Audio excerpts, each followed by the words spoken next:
ဝေဖန်မှုတွေကြောင့်ပြိုလဲမှာမဟုတ်တဲ့မန်ယူနီးပြ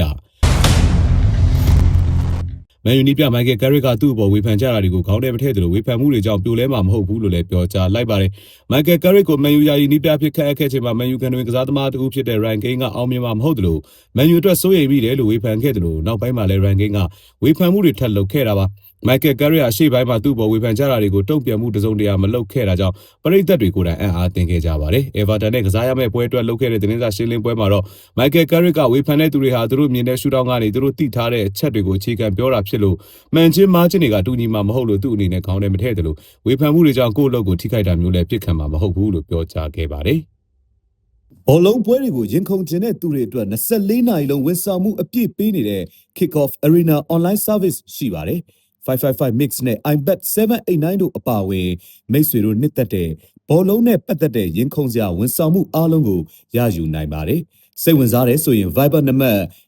886 536 536ကိုဆက်သွယ်နိုင်ပါတယ်။